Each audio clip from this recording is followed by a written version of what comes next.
Okay, welcome all my Second Amendment YouTube friends. Today I want to talk about the Phoenix Arms HP22A. It's a 22 long rifle pistol. It's a cheap pistol. Maybe you get it for about $130, somewhere in there. When I bought it, it came standard with the 3-inch barrel, and then just recently I picked up this conversion kit here. It's a HP 2-in-1 extended target barrel and magazine conversion kit. It's 42 bucks on eBay with free shipping, which is not too bad. It gives you the second longer barrel, and it gives you extra magazine too with the clip on there on the bottom for your finger to go on there, which is nice. But the other one I thought was comfortable too. So first thing we're going to do is make sure the gun is empty. That safety is always first. So there's nothing in the magazine there. We'll pull this back, check the chamber. Nothing in the chamber, so the gun is empty. We're going to put that back in. So for me, I've been having a problem with the spring inside this gun. It seems that it doesn't want to stay in place, and whether it moves because you're racking it or because of the slide from the rounds going off, but the slide is constantly moving and the spring has to stay in place, and that's what I want to talk to you about today. So first, let's do the disassembly of the gun. The book tells you to pull this back, and I like to hold down right here. Then it holds the slide back. Then you're able to take your fingernail and slide that forward and lift the barrel out like that. So it's pretty easy once you get the hang of it. So we got the barrel out, take the slide off, the spring, and everything's there. Okay, so when the new barrel came, I looked at both of them, and I was kind of comparing the two of them as to the differences in tolerance, because I put the big barrel in the gun and I couldn't get the slide to work. I couldn't load it around in the chamber. It was just a train wreck, and I'm thinking, now what is the problem? So I started looking at both barrels, and the first thing I noticed was a little bit of slop in the dimensions. This one looks like maybe it's a tiny bit bigger than that one, and one of the big things was this part. You see, the old barrel, the short one, has a groove cut in here. When the new one came, it was just flat. There was no little slot cut in there. And if you look at the gun, there's a pin down inside there where that has to set in. So without the groove in there, sometimes it don't want to set down real flat. So anyway, that was that. And this the groove wasn't in there, so I took this rat tail. This is a rat tail file, but it's actually a chainsaw file by Nicholson. It's the 3/8 one, and I just went and filed that a little bit and put a little groove in there to give you clearance for that pin when it goes in, so it looks like that one. And the other thing was, in looking at them, I'm looking at, this is your slide lock grooves right there. It keeps the barrel from lifting up. And in the gun, let's take our slide lock out of there.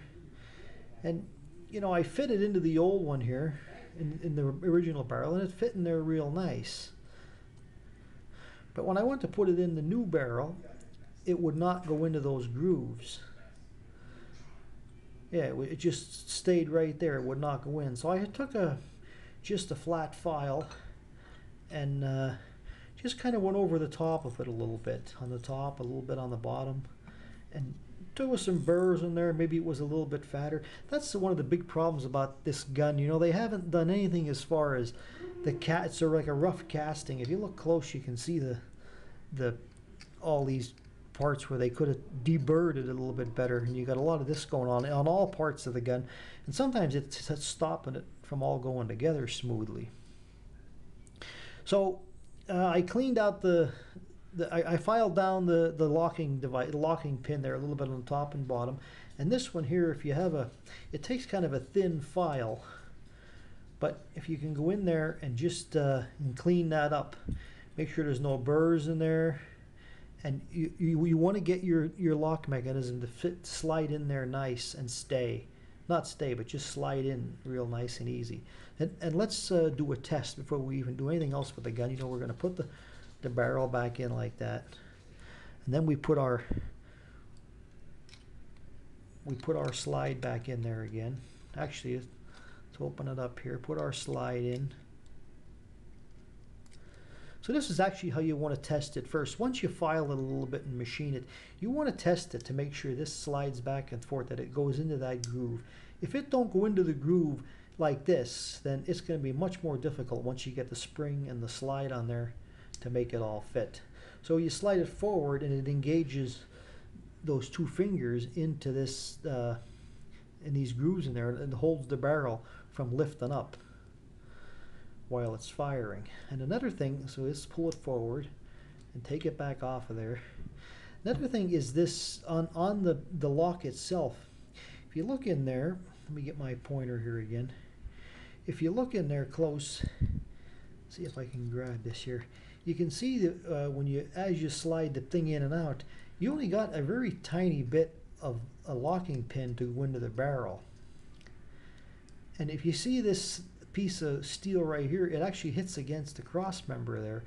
So in taking out and looking at it, I'm looking at the top, and there was a burr, and it was a little rough on top of here. So I also took the file and filed that down a little bit to get the locking pin to go in there nice, and some stickers, not much sticking out.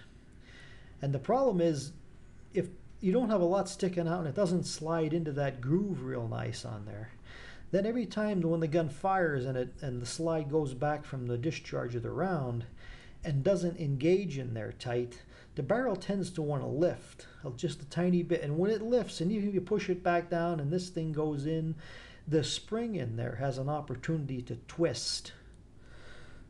So the spring's in there like that, but it twists like this in there. You won't even know it because it'll all be together. Once it twists, it doesn't want to slide right. The whole gun just turns into a piece of shit once that is like that. So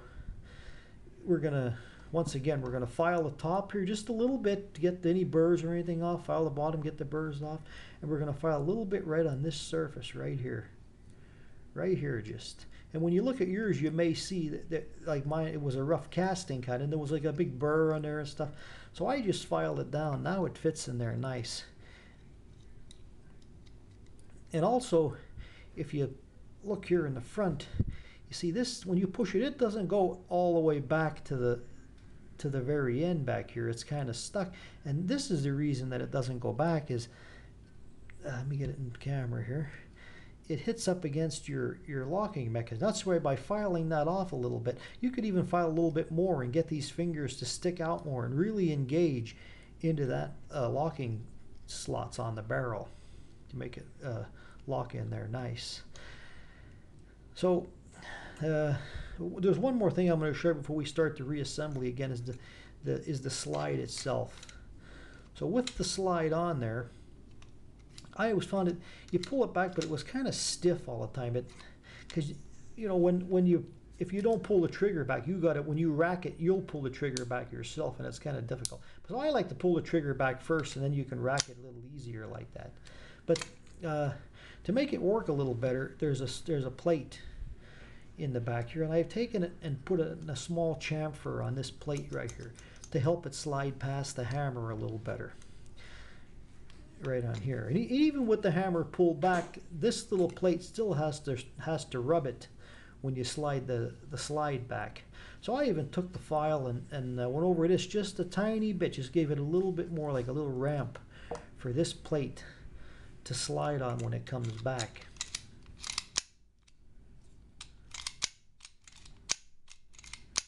See? That's that. So now in putting it back together again, after we did our fixes, you know, we checked we filed the groove in here with the rat tail file, cleaned out the locking slots with the thin file, make sure there's no burrs in there, and tested it with the locking pin to make sure it's all good. So when putting it back together, I'm going to show you one more little trick here too. We have to put our slide on. It's already on. Forward, we have to put our locking, before we put that in, we put our locking mechanism back. Put our locking slide pin back in there, put the slide on. Now we can put our spring in. Little trick here when you're putting this back together, sometimes these are tricky. That spring wants to pop out as you're putting it in. I get a popsicle stick and hold it on there, and it really does a nice job. Then you can kind of pull it back and hold it with your finger and get your barrel, get it in there, and as you're lowering it down, you pull the popsicle stick out. Now if you watch now, the spring pressure is now pushing forward on this thing, so when the barrel gets into place, it's going to want to the spring pressure is going to want to push this locking mechanism into that slide right there on the barrel. Now, so watch when we push it in, you're going to notice the locking mechanism is going to want to slide into place. See how it kicked it all the way back? And now the gun, it's locked in place just like that. And we're all back together. We're ready to go. So now you don't have that every time the gun discharges and the pressure kicks the slide and moves it back again. Those that locking pins, they stay engaged in here. Even if they're engaged only a tiny bit on the tip, it could be a problem, because then the barrel wants to lift, and that spring inside there is so erratic that it turns and twists. And once it twists, you won't even see it because the gun's all together. So we got it in there, and if you watch now, if you hold down on it, you could even push it forward with your finger.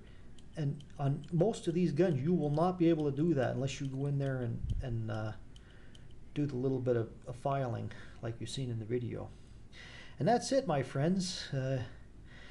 This is my own gun, and I'm not a gunsmith. This is my own theory on the problem with it. I believe it to be correct, but when you're looking at your own gun, and if you don't feel comfortable with something like this, you don't want to try it, because if you ruin it, you know, you ruin your gun. Certainly you don't want to make the gun unsafe.